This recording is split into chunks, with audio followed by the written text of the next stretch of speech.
हमारी संस्कृति, हमारे संस्कार सदा रहें हमारे साथ। सब्सक्राइब करें तिलक। असुर राज बाणासुर ने अपने 2 मायावी असुरों को अनिरुद्ध की गतिविधियों का समाचार देने के लिए भेजा है।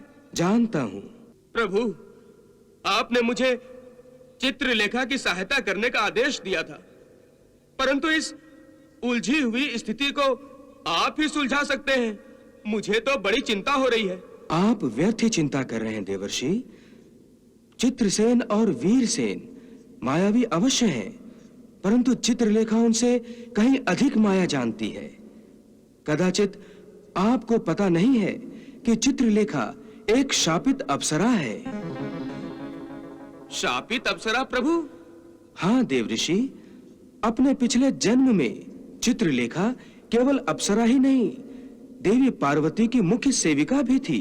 प्रभु, भगवान भोलेनाथ और माता पार्वती की रूठा रूठी में मैं तो संकट में आ गई थी। संकट में केवल तुम नहीं, संपूर्ण त्रिलोक संकट में आ जाएगा। संपूर्ण त्रिलोक संकट में आ जाएगा? भोलेनाथ की तपस्या देवी पार्वती के अतिरिक्त और कोई भंग करेगा तो उनके प्रकोप से बच नहीं सकेगा। परंतु माता पार्वती तो उनसे रूठी हुई हैं, वो उन्हें तपस्या से नहीं रोकेंगी। फिर कौन रह जाता है जो उनकी तपस्या को भंग करे या उन्हें तपस्या से रोके? केवल तुम। मैं?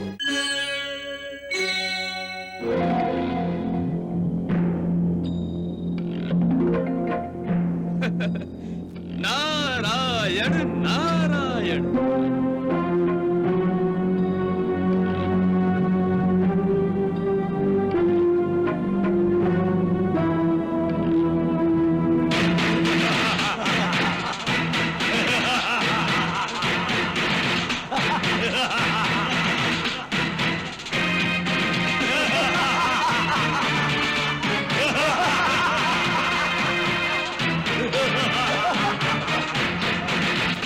इन दोनों ने यदि चित्रलेखा को अनिरुद्ध का हरण करते देख लिया तो अनर्थ हो जाएगा। समस्या गंभीर है। नारायण नारायण।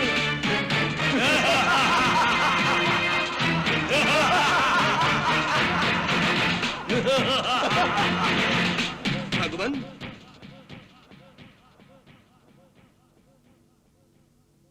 भगवान, असुर राज बाणासुर ने अपने 2 मायावी असुरों को अनिरुद्ध की गतिविधियों का समाचार देने के लिए भेजा है। जानता हूँ। ऐसे में अब यदि इन गुप्तचर असुरों ने चित्रलेखा को अनिरुद्ध का हरण करते देख लिया तो पासा उल्टा पड़ सकता है। भगवान, सारा खेल ही बिगड़ जाएगा ना। अनिरुद्ध बाणासुर के राजभवन में पहुंचते ही धर लिया जाएगा। प्रभु, आपने मुझे चित्रलेखा की सहायता करने का आदेश दिया था, परंतु इस उलझी हुई स्थिति को आप ही सुलझा सकते हैं। मुझे तो बड़ी चिंता हो रही है। आप व्यर्थ ही चिंता कर रहे हैं देवर्षि। चित्रसेन और वीरसेन मायावी अवश्य हैं, परंतु चित्रलेखा उनसे कहीं अधिक माया जानती है। कदाचित आपको पता नहीं है कि चित्रलेखा एक शापित अप्सरा है। शापित अप्सरा प्रभु? हाँ देवऋषि, अपने पिछले जन्म में चित्रलेखा केवल अप्सरा ही नहीं, देवी पार्वती की मुख्य सेविका भी थी।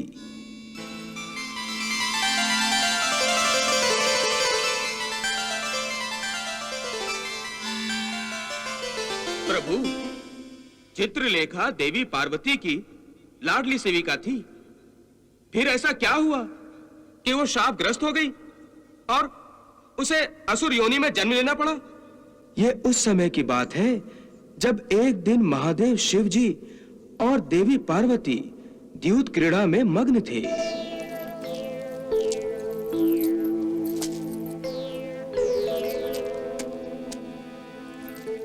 मैं फिर जीत गई, आप मुझसे फिर हार गए भगवान। या बार बार, वो भी लगातार, कैसे जीत जाती हैं? लगता है आप ही का आशीर्वाद मुझे फल रहा है। द्यूत क्रीड़ा में भला कोई आशीर्वाद देकर हार अपने नाम लिखता है? आप अवश्य ही खेल में छल से काम ले रही हैं। मुझे नहीं खेलना आपके साथ। भगवान, आपने अपनी पत्नी पर संदेह प्रकट करके और आरोप लगाकर मेरे विश्वास को ठेस पहुंचाई है। पति पत्नी में यदि विश्वास ही ना हो तो सब व्यर्थ है। प्रभु, उन्हें रोकिए। देखिए ना, वो आपसे रुष्ट होकर जा रही हैं। रूठना तो मुझे चाहिए, वो क्यों रूठ कर जा रही हैं? माते, ये क्या? प्रभु इस सृष्टि संकट के समय समाधि लेने और तपस्या करने जा रहे हैं? ये तो अनर्थ हो जाएगा। उन्हें रोकने के लिए कोई उपाय करना होगा। आदि माता, रुक जाइए आदि माता। माते, क्या है? मुझे क्यों रोक रही हो? उन्हें क्यों नहीं समझाती? मैंने उन्हें समझाया माते, किंतु प्रभु नहीं मान रहे। मैं आपसे विनती करती हूँ माते, आप ही हार मान लीजिए, उन्हें मना लीजिए। मैं जीती हूँ, फिर मैं हार क्यों मानूं? हार तो उन्हें माननी चाहिए। भगवान नहीं मानेंगे। वो हट कर रहे हैं तो मैं भी त्रिया हट जानती हूँ। 2 दिन उनसे दूर रहूंगी तो पता चलेगा। माते, आप 2 दिन दूर रहने की बात कर रही हैं, किंतु प्रभु तो तपस्या करने की तैयारी कर रहे हैं। अच्छा, हाँ माते, भगवान भोलेनाथ की तपस्या युगों युगों तक चलती रहती है। कहीं ये 2 दिन के वियोग का खेल हजारों वर्षों में न बदल जाए माते। वो ये सब मुझे हार मानने पर विवश करने के लिए कर रहे हैं। तपस्या करनी हो तो करें, पर मैं हार मानने वाली नहीं। माते,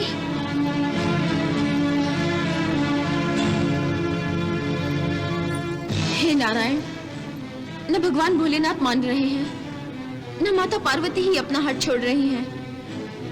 अब मैं करूं भी तो क्या करूं?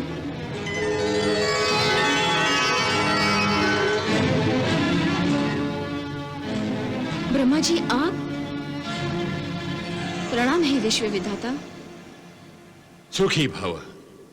अच्छा हुआ जो आप यहाँ पधारे और दर्शन दिए। प्रभु, भगवान भोलेनाथ और माता पार्वती की रूठा रूठी में मैं तो संकट में आ गई थी। संकट में केवल तुम नहीं, संपूर्ण त्रिलोक संकट में आ जाएगा। संपूर्ण त्रिलोक संकट में आ जाएगा?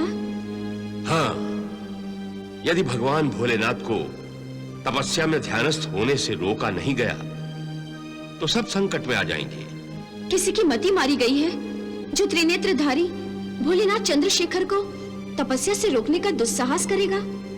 क्रोध में यदि उन्होंने अपनी तीसरी आंख खोल दी तो उसे क्षण भस्म करके रख देंगे।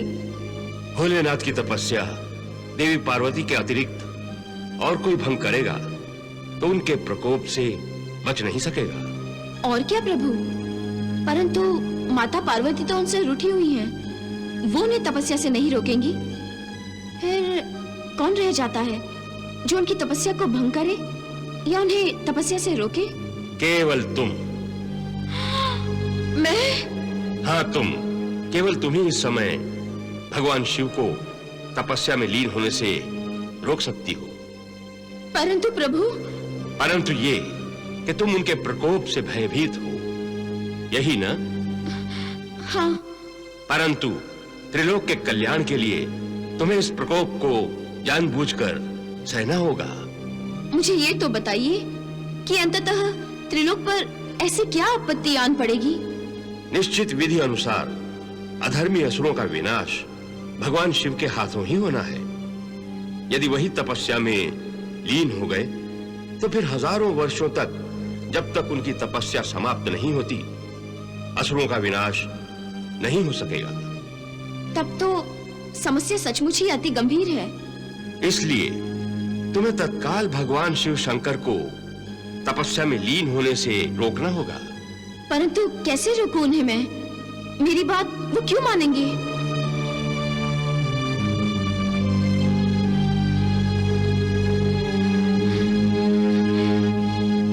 भगवान शिव शंकर को केवल माता पार्वती ही तपस्या में लीन होने से रोक सकती है। प्रभु, आप अब ये शुभ परंतु भयंकर कार्य मुझ पर छोड़ दीजिए और मुझे सफलता का आशीर्वाद दीजिए। यशस्वी भव।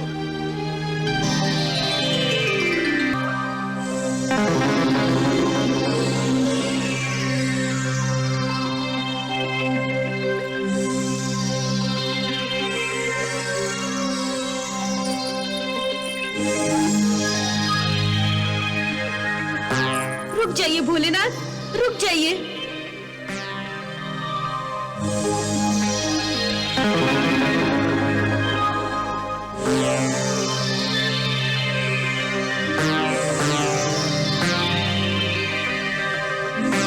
अंततः आप लौट आई। मुझे क्षमा कीजिए भोलेनाथ, मुझे क्षमा कीजिए। मैंने खेल ही खेल में आपका दिल तोड़ा। मुझे ऐसा नहीं करना चाहिए था। खेल तो दिल बहलाने के लिए होता है, ना कि दिल तोड़ने के लिए। वो खेल तो हम आपका मन बहलाने के लिए खेल रहे थे। फिर रूठ क्यों गए? हम कहाँ, आप ही रूठ गईं। अच्छा, अब ये रूठा रूठी छोड़िए, चलिए फिर खेलते हैं। नहीं, अब मैंने तपस्या करने का निश्चय किया है। लगता है आपने मुझे क्षमा नहीं किया, जो यूं तपस्या में लीन होकर हमें सताना चाहते हैं। नहीं, ये बात नहीं। तो फिर चलें? नहीं, अब मन नहीं लगेगा। किसी काम को यूं अधूरा छोड़ना अच्छा नहीं, चाहे वो खेल ही क्यों ना हो। अच्छा, चलो।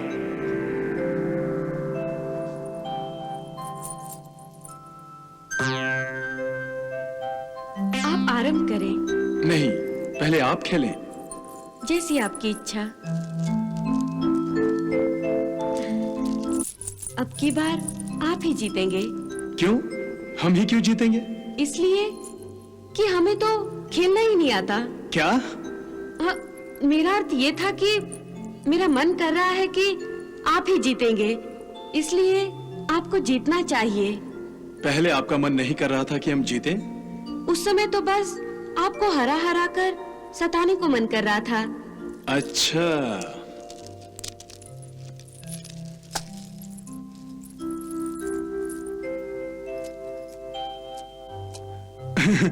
अरे, हम तो सचमुच ही जीत गए और आप हार गई। अरे, आप तो हार कर भी खुश हो रही हैं। पहले आपको हराकर खुश हो रही थी और अब आपसे हारकर भी खुश हो रही हूँ। नारियों का स्वभाव ही बड़ा विचित्र होता है ना?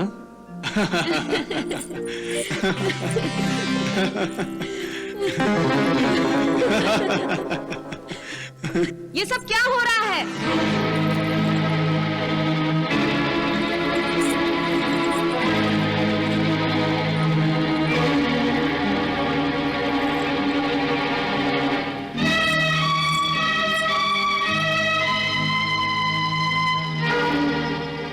तुम्हें लाज नहीं आती?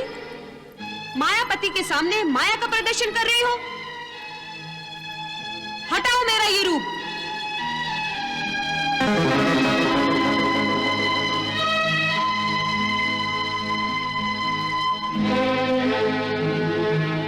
मेरा रूप धारण करके मेरे ही प्रेम संपत्ति लूटना चाहती थी? नहीं नहीं माते, भगवान भोलेनाथ को इतना भोला समझ लिया था मूर्ख कि वो तुम्हारे माया जाल में फंस जाएंगे? नहीं माते, ये माया जाल नहीं, केवल खेल था। अब तुम्हें इस भयंकर खेल का भयंकर दंड भी भोगना होगा। मुझे क्षमा कर दीजिए माते, मुझे क्षमा कर दीजिए। मैंने तो केवल सृष्टि के कल्याण के लिए ब्रह्मदेव की याचना पर यह नाटक किया था माते। मुझे सब पता है, परंतु तुमने जो नाटक रचा था वो किसी की पत्नी बनकर धोखा देने का नाटक था, जो पाप युक्त था। पाप युक्त? हाँ, किसी भी रूप और किसी भी स्थिति में किसी दूसरे के पति की पत्नी बनने का दायित्व निभाना आसुरी पाप है। मैं तुम्हें शाप देती हूँ कि तुमने जिस आसुरी प्रवृत्ति का प्रदर्शन किया है उसके अनुसार तुम असुर कुल में जन्म लोगी। नहीं, नहीं माते।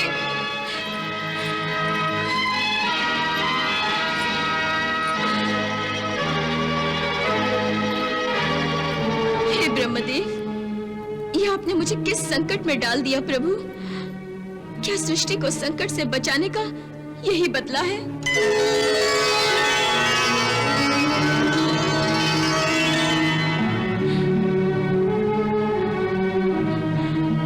प्रभु, मुझे इस श्राप से मुक्त कराइए प्रभु। देवी देवताओं के शाप में विधि का विधान भी छुपा होता है, इसलिए चिंता मत करो। इस शाप को भोलेनाथ की लीला ही समझो। हाँ चित्रलेखा, पार्वती के स्वांग में भी हमने तुम्हें देखते ही पहचान लिया था, परंतु तुम्हारे मन की बात को समझकर हमने अपने तीसरे नेत्र को नहीं खोला। लेकिन देवी पार्वती का रूप धारण करके तुमने अनुचित मार्ग का चयन किया। एक तरफ तुम्हारी सृष्टि कल्याण की इच्छा और दूसरी तरफ अनुचित मार्ग, इसलिए तुम श्राप और वरदान दोनों की अधिकारी हो। श्राप तो तुम्हें देवी पार्वती ने दे ही दिया है, और मैं तुम्हें इसी श्राप के रूप में ही वरदान देता हूं कि जब तुम असुर कुल में जन्म लोगी, तब तुम्हारे माध्यम से अधर्मी, अत्याचारी बाणासुर का अहंकार नष्ट होगा और भगवान विष्णु के अंश अवतार भगवान श्री कृष्ण के हाथों बाणासुर का वध होगा। बाणासुर के वध के साथ ही तुम देवी पार्वती के श्राप से मुक्त हो जाओगी।